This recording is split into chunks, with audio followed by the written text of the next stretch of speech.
Ay, joke wala kang mic. Ayan, amen. Okay, narinig niyo na ako. Yes po. Yan, amen. Thank you, Lord. And as we move on and let us prepare our hearts for communion. And I believe lahat naman tayo ay meron ng mga elements. Nauna ko na rin pong i-take yung bread kanina kasi parang hindi ako masamit.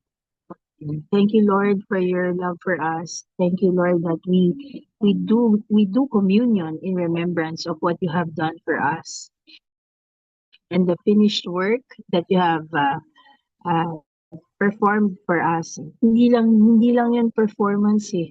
It is your whole love for us, your complete love, the blood that was shed for us.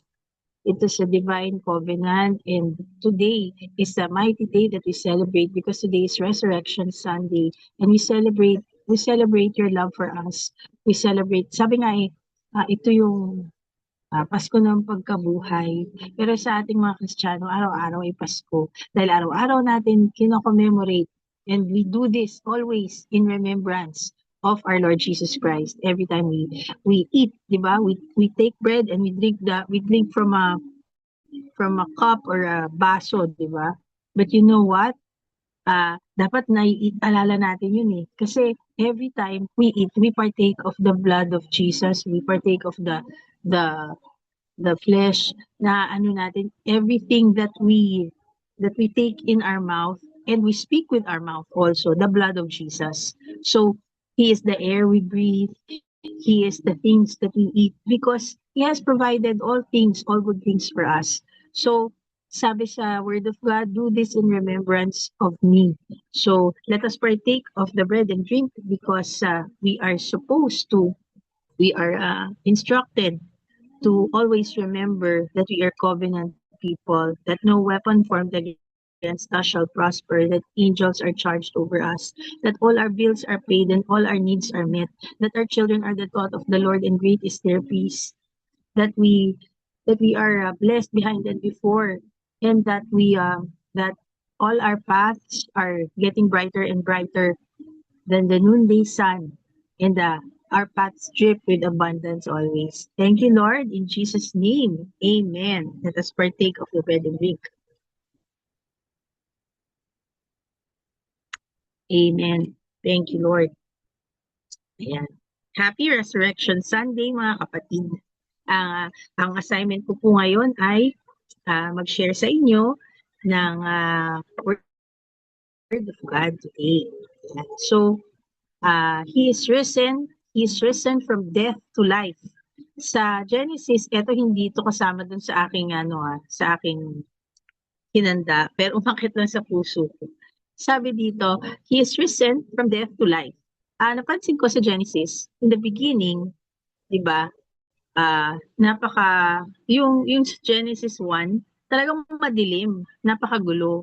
So doon pa lang that is already an example of death to life.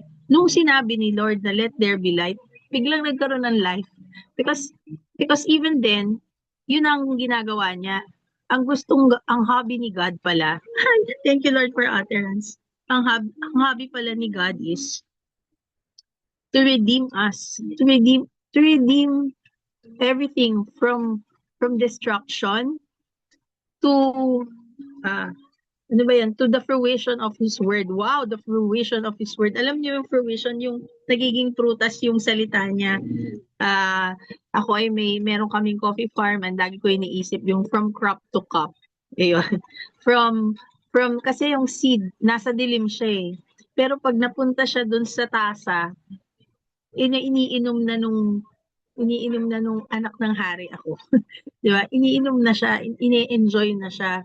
Merong sweet smelling aroma. So ganun yung nangyari eh, sa resurrection. Naging kaaya-aya, naging masaya ang buhay. Meron tayong something to look forward to every day because He is risen. And if He is risen, we know that we have hope for life. Yung mga iba kasi nawawala ng pag-asa. Huwag nating Huwag nating payagan na mawawala ng pag-asa tayo sa buhay. So sinasabi ko rin 'to sa sarili ko kasi maraming dreams na Maraming mga pangako na akala mo na natapos na. Pero I am here to remind you and remind myself as well na He has risen from death to life, and if there are promises in your life na alam yung bigay ni Lord na seemingly kinalimutan nyo na, wag niyo pong kalimutan that He is risen. And yung promises na yan will be fulfilled. And it is yes and amen. Kaya, moving on. Ayan, di ko alam kung para kanino yon, pero gusto ko sabihin sa'yo na light be and life be sa buhay mo because God is a God of hope. And yan ang the hope that you hold on to. Diba? Good afternoon mga kapatid. Today is not just another Sunday, di ba? Today is Resurrection Sunday and this Sunday, itong Resurrection Sunday, pinapaalala na sa atin na everything has changed. It is a day of change because sa Resurrection Sunday, nung nangyari yon, death was defeated, sin was broken, and hope was restored. Kung hindi nag-rise again si Jesus, wala tayong foundation ng faith na yung papaniwalaan natin na isipin nyo sa dinami-dami ng mga leaders or mga religion, walang ibang nabuhay muli, si Jesus lang. Ewan ko lang, Pastor O, di ba? Walang namang nabuhay muli, siya lang. Di ba? Because he did rise. Of course, he did. We have everything, di ba? And we have proof that it is real, that the resurrection is real. Sabi sa Matthew 28, verse 5 to 6, but the angel said to the woman, do not be afraid, for I know that you seek Jesus who was crucified. He is not here. He has risen. And he said, come, see the place where he lay. Ayan.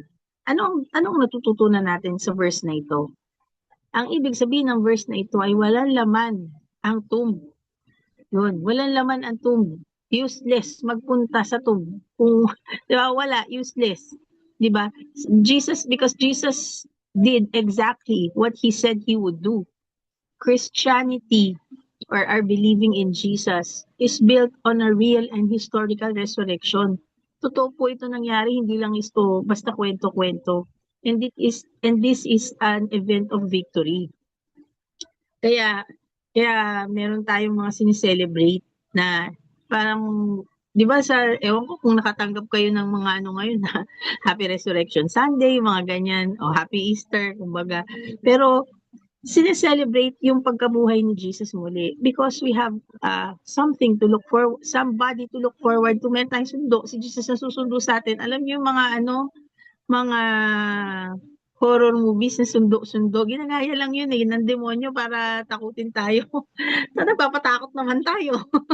Pero ang susundo sa atin si Jesus, di ba? When He comes back. Ayan, for us. So, why did Jesus nga pala have to die? Di ba? Romans 5:8 says, but God shows His love for us in that while we were still sinners, Christ died for us. Uulitin ko. But God shows His love for us in that while we were still sinners, Christ died for us. Romans 5:8. Kasi we were, ang sabi, while we were. Ngayon, you're not branded as a sinner anymore. Iba na yung suot mo. Meron ka ng clothes of righteousness. Kasi nung tinanggap mo si Jesus bilang Lord and Savior, yun yung bago mong identity. We were sinners, not perfect, not deserving. Jesus didn't wait for us to change. Habang nagkakasala tayo, ginawa niya yung dapat niyang gawin para i-redeem lahat ng tao sa mundo. For God so loved the whole world, kasama tayo doon, that He gave His only begotten Son. Diba, Daddy God gave Jesus for us, that whosoever believes in Jesus, diba, should not perish or go to hell, but have everlasting life. Ito na yun, may everlasting life tayo. Kasi tinanggap natin si Jesus bilang Lord and Savior. So the cross is a proof of God's love. So the cross says, ano ibig sabihin ng redemption on the cross? You are more sinful than you think. Oh, di ba? But we are more loved than we can ever imagine. Kanina nung minimeditate ko ito mga nakaraang araw, we are loved more than we can ever imagine. Diba? Kasi not height, nor depth, nor any creature can separate us from the love of God eh. Kaya, kala mo, mas ano, minsan hindi mo ako naiisip na, ay, kalahin mo yun? Nasabi ko pala yun. Nagawa ko pala yun. Grabe, no? Grabe naman ako dati. Pero, ganun nga yun eh. Ganun yung mga pagkakasala mo, yung pagkakulang natin, pagkukulang ko, yun yung diredeem ka ni Jesus from that. And ngayon, mas ano, you can, basta pag naramdaman ninyo yung pagmamahal niya, if you believe, when you believe, you will feel it, you will receive it. Yan. Ngayon, you are more sinful than you think, but you are more loved than you can ever imagine. Now, what does the resurrection mean? Yan, yung pagkabuhay muli. Ano ibig sabihin yan? 1 Corinthians 15, verse 20 to 22. Ang sabi doon, but in fact, Christ has been raised from the dead, the first fruits of those who have fallen asleep. For as by a man came death, by a man has come also the resurrection of the dead. For as in Adam all die, so also Christ shall be made alive. So parang ganito lang yan. So si Jesus yung nauna, di ba? Tinanggap natin si Jesus bilang Lord and Savior. Siya yung pinaka-panganay. Yun. Tapos inadapt tayo ni Daddy God. So lahat tayo adopted ni Daddy God into the family, into the royal family of God. Ayan. So si Jesus yung unang nabuhay muli. Tapos si Jesus yung number 1 na first fruit nga unang nabuhay muli. Tapos sabihin natin si Olan yung number 55. Ayan. Tapos yung si Mama Tina yung number 57. Ayan. Tapos si Miss Ramshel yung number 56. Ayan. Tapos yung mga andami niya, napakarami, milyon ang tao sa mundo. Ayan, 'di ba? Kaya nga may siguro doon na uso yung mga tinatawag na student number. Ayan, kasi tayo alam din ni Lord isipin mo, ganun siya kagaling, ganun siya ka-amazing. Even the hairs on your head, alam niya. So, thank you na lang sa mga kalbo, pero yung mga yung mga iba, kahit na ang ibig ko sabihin napaka-amazing ni Lord, siya yung pinaka-high-tech sa lahat. Ayan, so babalik tayo dun sa what the resurrection means. Kasi gusto ko yung mga technology na heavenly technology, talagang elibs ako sa Word of God pagdating dun. So ano ba ibig sabihin ng resurrection? Merong mga ilang powerful truth na matututunan natin dyan sa resurrection. Syempre, mas marami pa pag mag-meditate tayo, pero ikwento ko lang sa inyo yung mga napag-aralan ko. So, victory over death. So, death is not the end. Yun ang ibig sabihin ng resurrection. Sinabuhay muli, di ba? There is life beyond the grave. Yan. So, parang si Jesus, pinagdaanan niya lang yun. Pinagdaanan niya kasi kailangan niyang pagdaanan para ma-redeem tayo. Para ma-redeem tayo from di ba, nagkaroon tayo ng victory over sin. Yung kasalanan. Yung sin no longer has the final say ngayon sa buhay natin. And we are not defined by our past. Kung ano man yung mga nakaraan natin, nakaraan ko, nakaraan mo, hindi na dapat yun masyadong dinidwell. Dapat you compare yourself with not with others, but from who you were and from where you are now. Dapat ganun para walang di ba? Magandang testimony, para walang chismis, di ba? Lahat good Samaritans, okay? Ayan. So ano pa? Victory over death, victory over sin, at saka we have new life in Christ. Ayun. Ang ibig sabihin ng bagong buhay nang nabuhay muli si Jesus is you can start again. Diba? May bagong simula. So, ganun yung aking kanina sa aking post sa clinic. May bagong simula ngayon. Yan. At pwede mong simulan sa pagbabago ng iyong ngiti. Yan. Pwede naman talaga Kaya hindi lang yun medyo superficial yun kasi this is physical. But you know what? Paano mo mapapaganda yung ngiti mo kahit may ngipin ka o wala? Kasi alam mo na may huhugutan ka na pagmamahal na binigay sa'yo ng Panginoon. Ganun yun eh. Kaya bakit nga ba ang sarap tingnan nakangiti, may ngipin na o wala, di ba? Kahit puro gilagid pa yun eh, baby face.